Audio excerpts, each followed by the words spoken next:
Photo electric effect मधला आपल्याला पुढचा पार्ट पाहायचा आहे dual nature of light. Dual nature of light म्हणजे लाईट हे कसं आहे, त्याला ड्युअल नेचर आहे. एक तर पार्टिकल नेचर पण आहे आणि वेव्ह नेचर पण आहे. लाईट हे कसं आहे, पार्टिकल नेचर पण आहे, त्याला वेव्ह नेचर पण आहे. पण त्याला आपण काय म्हणतो, dual nature. Light dual nature of light, duality असं आपण म्हणतो. ठीक आहे, म्हणजे इलेक्ट्रोमॅग्नेटिक रेडिएशन. आता याच्यापूर्वी पाहिले आपण इथे ठिकाणी हा जर मॅटर घेतला आणि हा लाईटचा मारा केला तरी त्या ठिकाणी समजा मेटल्स म्हणजे मॅटर आणि मग मॅटरचा पार्ट म्हणजे समजा इलेक्ट्रॉन आहे. समजा हा पार्टिकल आहे. इलेक्ट्रॉन हा काय मॅटरचा पार्ट म्हणजे काय पार्टिकल आहे. हा पार्टिकल आपण गृहीत धरला आणि त्याच्यावर लाईटचा मारा केला. लाईटमध्ये काय असणार आहेत, फोटॉन्स असणार आहेत. लाईटमध्ये काय असणार आहेत, फोटॉन्स. याच्यापूर्वी सांगितलं आहे प्लॅन्क्स क्वांटम थेरी. फोटॉन म्हणजे काय, एनर्जी पॅकेट. फोटॉन म्हणजे काय, हे फोटॉन म्हणजे एनर्जी पॅकेट असं आपण म्हणतो. म्हणजे त्यालाच आपण काय म्हणतो, क्वांटा असं म्हणतो. Called as quanta. त्या पॅकेटला म्हणजे हे लाईट काय असं असे छोटे काय असणार, ते पॅकेट असणार, डिस्क्रीट पॅकेट असणार आहेत.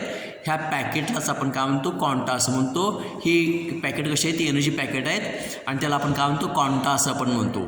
आणि ह्या पार्टिकलला काय असणार आहे, मोमेंटम असणार आहे. ह्या पार्टिकल काय असणार आहे, मोमेंटम असणार आहे. आता बघा, हे जे फोटॉन आहे, हा फोटॉनचा मारा करतो. ह्या फोटॉनचा आपण मारा करतो म्हणजेच काय, त्या ठिकाणी हा फोटॉन आहे, हा मॅटर आहे. ह्या दोन्हीमधलं हे काय, इंटरॅक्शन आहे. दोन्हीमधलं हे काय, इंटरॅक्शन. हे फोटॉन आणि मॅटर दोन्हीमधलं हे इंटरॅक्शन. हा फोटॉन हे काय, लाईटचा पार्ट आहे, लाईटचंच पॅकेट आहे. आणि लाईटचं पॅकेट म्हणजे ते किती असणार, ते स्पीड किती असणार, लाईट ऑफ म्हणजे त्या लाईटचं स्पीड किती असणार, तेवढं स्पीड याचं फोटॉनचं असणार आहे. ठीक आहे. आणि याला हे इथे या ठिकाणी हे रेस्टमध्ये कधी आढळून येणार आहे. हा फोटॉन जो आहे हा लाईटचाच पार्ट असल्यामुळं हा रेस्टमध्ये कधी आढळून येत नाही. Never at rest. ठीक आहे. म्हणजे असं या ठिकाणी हे फोटॉन मॅटर इंटरॅक्शन हा पार्ट आपल्याला सांगता येईल. म्हणजे फोटॉन म्हणजेच काय, या ठिकाणी लाईटचाच पार्ट आहे, पार्टिकलसारखं काम करणार. दिस ॲक्ट्स ॲज दी पार्टिकल. आता हे कशामार्फत या ठिकाणी कन्फर्म झालेलं आहे, आपण हे म्हटलं पार्टिकल आहे. ठीक आहे. पण ह्या ठिकाणी म्हणत असताना हे कन्फर्म थेरॉटिकल आणि एक्सपेरिमेंटल इन्व्हेस्टिगेशनवरून हे काय झालेलं आहे, पार्टिकल आहे, हे काय झालं, कन्फर्म झालेलं आहे. आता सुरुवातीला ह्याचं कन्फर्मेशन म्हणजे पार्टिकल आहे, लाईट म्हणजे फोटॉन हे पार्टिकल नेचरमध्ये आहे. हे सुरुवातीला केव्हा कन्फर्म झालेलं आहे, या ठिकाणी 1924 कन्फर्मेशन झालं आहे. किंवा कोणामार्फत, सायंटिस्ट या ठिकाणी कॉम्प्टनमार्फत हे प्रूव्ह झालेलं आहे किंवा या ठिकाणी कन्फर्मेशन झालेलं आहे. किंवा या ठिकाणी कशाचा स्टडी करत असताना, स्कॅटरिंग ऑफ एक्सरेचं स्टडी करत असताना, scattering due two electrons of matter. समजा मॅटर हा इलेक्ट्रॉन आहे, इथे या ठिकाणी काय केलं आहे, या ठिकाणी स्कॅटरिंग थेरीनुसार एक्सरेचा मारा केला. म्हणजे त्या ठिकाणी एक्सरेचा मारा केल्यानंतर स्कॅटरिंग होतो. ह्या स्कॅटरिंगनुसार या ठिकाणी कॉम्प्टनने काय केलं आहे, हे पार्टिकल नेचरमध्ये आहे ते कन्फर्मेशन केलं आहे 1924. ठीक आहे. आता हे जे फोटॉन्स आहेत, याच्यामध्ये जे सगळे फोटॉन्स आहेत, इथे या ठिकाणी हे सगळे फोटॉन्स आहेत, हे सगळे फोटॉन्सचं इलेक्ट्रोमॅग्नेटिक रेडिएशन म्हणजे ठराविक फ्रिक्वेन्सी असेल तर त्या प्रत्येकाची म्हणजे या ठिकाणी पर्टिक्युलर फ्रिक्वेन्सी असेल. ऑल फोटॉन्स, याच्यामध्ये भरपूर फोटॉन्स असणार आहेत आणि भरपूर फोटॉन्स असणार आहेत. त्या सगळ्या फोटॉनचं म्हणजे कशापासून म्हटलं, लाईटपासून म्हटलेलं आहे. ठिकाणी लाईट म्हणजेच काय, फोटॉन. म्हणजे या ठिकाणी पर्टिक्युलर फ्रिक्वेन्सीला म्हणजे या ठिकाणी त्याचं पर्टिक्युलर फ्रिक्वेन्सी असेल तर प्रत्येकाची एनर्जी आणि मोमेंटम कसं असणार आहे, सेम असणार. या प्रत्येक फोटॉनचं एनर्जी आणि मोमेंटम कसं असणार आहे, सेम असणार. पर्टिक्युलर फ्रिक्वेन्सी म्हणजे त्या ठिकाणी फ्रिक्वेन्सी सेम असेल तर. ठीक आहे. मग आता या ठिकाणी परत कॉम्प्टनना काय आढळून दिलं बा, हा जो फोटॉन आहे, ह्या फोटॉनला काय असणार आहे, हा गतिमान आहे. फोटॉन गतिमान आहे आणि गतिमान असल्यामुळे त्याला काय असणार, मोमेंटम असणार आणि एनर्जी असणार. This photon possess the momentum and energy. प्रत्येक फोटॉनला एनर्जी आणि मोमेंटम असणार आहे. ठीक आहे. आता हा जो फोटॉन आहे, हा फोटॉन कसं न्यूट्रल आहे. न्यूट्रल का, तो लाईट आहे, लाईट असल्यामुळे न्यूट्रल आहे, electrically neutral. This photon is electrically neutral. Therefore this is not deflected by electric field आणि मॅग्नेटिक फील्ड. समजा लाईटच्या मार्गामध्ये इकडे दोन्ही साईडला इलेक्ट्रिक फील्ड अप्लाय केला किंवा मॅग्नेटिक फील्ड अप्लाय केला किंवा इत्या ठिकाणी एका साईडला तो डिफ्लेक्ट होणार नाही, त्याचं विचलन होणार नाही, मार्ग त्याचा बदलणार नाही. Not deflected by electric and magnetic field because of this is electrical neutral. Photon electrical neutral असल्यामुळे डिफ्लेक्ट होत नाही. ठीक आहे. आता जसं आपण इत्या ठिकाणी पार्टिकल, समजा पार्टिकलमध्ये जसं कोलिजन होतं तसं या ठिकाणी फोटॉन आणि पार्टिकल्समध्ये सुद्धा इथे या ठिकाणी या ठिकाणी फोटॉन आहे, इथे या ठिकाणी इलेक्ट्रॉन घेतला तर पार्टिकल, फोटॉन आणि इलेक्ट्रॉन ह्या दोन्हीमध्ये काय होतं कोलिजन होऊ शकतं, दोन्हीमध्ये काय होतं कोलिजन होऊ शकतं. जसं आपण याच्यामध्ये पाहतो ते पार्टिकलमध्ये पाहतो तसं या ठिकाणी हे पार्टिकल घेतला आणि फोटॉन घेतला, दोन्हीचं हे काय होतं कोलिजन होऊ शकतं. आणि म्हणजे सिस्टीम आहे, ह्या सिस्टीममध्ये ही जी सिस्टीम आहे हा फोटॉन आहे, हा पार्टिकल आहे, ही म्हणजे इलेक्ट्रॉन आहे, म्हणजे ह्याचं या ठिकाणी ह्या सिस्टीमची एनर्जी आणि मोमेंटम काय राहणार आहे कॉन्झर्व होणार आहे. The energy and momentum of this system is conserve but number of photons is not conserve. म्हणजे एनर्जी आणि मोमेंटम कॉन्झर्व होणार आहे, कॉन्स्टंट राहणार आहे, पण इथं नंबर ऑफ फोटॉन्स मात्र कॉन्झर्व होणार नाही. म्हणजेच काय कॉन्स्टंट राहणार नाही. म्हणजेच काय होतं हे जे फोटॉन आहेत काय होतात ॲब्सॉर्ब होतात किंवा क्रिएट होतात. हे फोटॉन काय होतात ॲब्सॉर्ब होतात किंवा क्रिएट होतात असं त्या ठिकाणी सांगता येईल. आता बघा कोलिजनच्या वेळी इथं या ठिकाणी हे जे कोलिजन घडतं, कोलिजन म्हणजे काय आदळणे म्हणजे इंटरॅक्शन होणे, कोलिजन म्हणजे काय आदळणे किंवा इंटरॅक्शन होणे, म्हणजे आदळल्यानंतर तो जो इफेक्ट होतो त्याला आपण काय म्हणतो कोलिजन असं आपण म्हणतो. ठीक आहे. मग आता हे जे कोलिजन आहे ह्या कोलिजनमध्ये काय होतं एनर्जी आणि मोमेंटम ट्रान्सफर होते. पार्टिकलनुसार त्या ठिकाणी काय होतं एनर्जी आणि मोमेंटम काय होतं ट्रान्सफर होतं आणि ते काय होतं डिसअपिअर होतं.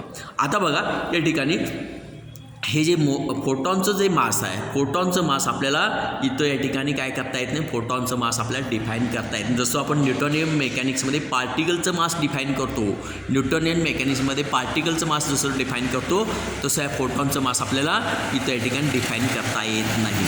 आणि पण काय बघा इथं या ठिकाणी rest mass is 0 all frames of reference, म्हणजे सगळ्या फ्रेम्स ऑफ रेफरन्सनुसार या ठिकाणी त्याचं जे रेस्ट मास आहे ते रेस्ट मास कसं असणार आहे 0 असणार. म्हणजे अशा पद्धतीने या ठिकाणी हा पार्ट इथे सांगता येईल. आता बघा इथे या ठिकाणी effect of wave nature of light, म्हणजे वेव्ह नेचर ऑफ लाईटचं इफेक्ट आपल्याला पाहत असताना इथे या ठिकाणी इथं काय बघा इंटरॅक्शन आणि डिफ्रॅक्शन, इंटरफरन्स अँड डिफ्रॅक्शन, म्हणजे इंटरफरन्स आणि डिफ्रॅक्शन हे लाईटचे गुणधर्म कॅरेक्टर आहेत, ते पुढच्या टॉपिकमध्ये आपण पाहणार आहे, त्याचं डिटेल्स स्टडी आपण व्यवस्थित पाहणार आहे. पण हे त्या ठिकाणी त्याचं जे लाईटचं जे वेवलेंथ आहे, लाईटचं जे वेवलेंथ आहे त्या वेवलेंथपेक्षा जे स्लीट विड्थ ती त्या ठिकाणी काय ते इंटरफरन्स आणि डिफ्रॅक्शनमध्ये काय वापरणार आहे स्लीट वापरणार आहे, म्हणजे फटीतून प्रकाश पाठवणार आहे, एखाद्या फटीतून प्रकाश पाठवतो किंवा लाईटच्या मार्गामध्ये अडथळा ठेवतो, म्हणजे त्यात जो अडथळा आहे त्याचं ते त्या साईज आहे, त्या साईजला आपण काय म्हणतो ए असं म्हणतो, किंवा ती फट आहे फटीतून प्रकाश पाठवतो म्हणजे ते त्याला आपण काय म्हणतो स्लीट विड्थ असं म्हणतो. स्लीट विड्थ जर वेवलेंथपेक्षा जर कमी असेल, स्लीट विड्थ वेवलेंथपेक्षा जर कमी असेल तर अशावेळी इंटरफरन्स आणि डिफ्रॅक्शन आपल्याला आढळून येणार आहे. इंटरफरन्स आणि डिफ्रॅक्शन आपल्याला आढळून येणार आहे आणि त्याच्यावरून आपल्याला काय करता येतो wave nature of light explain करता येतो. From this we can explain wave nature of light, त्याच्यावरून आपल्याला wave nature of light explain करता येतो. पण या ठिकाणी जर या ठिकाणी स्लीट विड्थ जर लार्ज असेल, वेवलेंथपेक्षाही लार्ज असेल तर इंटरफरन्स आणि डिफ्रॅक्शन पॅटर्न हे दोन्ही आपल्याला इंटरफरन्स आणि डिफ्रॅक्शन पॅटर्न आपल्याला दोन्ही सेम आढळून येत नाही. म्हणजेच त्या ठिकाणी wave nature will not be obvious, म्हणजे या ठिकाणी वेव्ह नेचर आपल्याला स्पष्ट आढळून येत नाही. जर या ठिकाणी हे म्हणजे या ठिकाणी स्लीट विड्थ जर लार्ज वेवलेंथपेक्षा लार्ज असेल तर, पण या ठिकाणी कमी असेल तर मात्र या ठिकाणी इंटरफरन्स आणि डिफ्रॅक्शन वेव्ह नेचर घेऊन आपल्याला या ठिकाणी आढळून येतं. We can observe or seen interference and diffraction. ठीक आहे, म्हणजे याच्यावर आपल्याला काय सांगता येतं वेव्ह नेचर, लाईट हे कसं आहे वेव्ह नेचरमध्ये आहे आपल्याला दाखवता येतं. ठीक आहे. आता इंटरफरन्स आणि डिफ्रॅक्शन या ठिकाणी सायंटिस्ट मार्फत काय झालं आहे रिअलाइज झालेलं आहे. सायंटिस्ट मार्फत त्यांनी काय केलं आहे रिअलाइज केलं आहे, म्हणजे त्या ठिकाणी वास्तवात आणून दिलं आहे. म्हणजे इंटरफरन्स आणि डिफ्रॅक्शन ही कसं याच्यावरून आपल्याला इलेक्ट्रोमॅग्नेटिक रेडिएशन म्हणजेच काय वेव्ह, इलेक्ट्रोमॅग्नेटिक रेडिएशन म्हणजेच काय वेव्ह, म्हणजे इथे याच्यावरून काय सांगता येतं वेव्ह नेचर सांगता येतं. म्हणजे लाईट हे कसं आहे वेव्ह नेचर आहे. आता परत पहा दुसरी जर बाजू आपण कन्सिडर केलं, आपण आता फोटोइलेक्ट्रिक इफेक्टमध्ये पाहतो फोटोइलेक्ट्रिक इफेक्ट म्हणजे काय त्या ठिकाणी हा लाईट आहे आणि हा पार्टिकल आहे फोटोइलेक्ट्रिक इफेक्टमध्ये आपण पाहिलं आहे. किंवा ब्लॅक बॉडी रेडिएशन किंवा फोटोइलेक्ट्रिक इफेक्ट याच्यामध्ये त्या ठिकाणी हे केव्हा एक्सप्लेन करता येतं.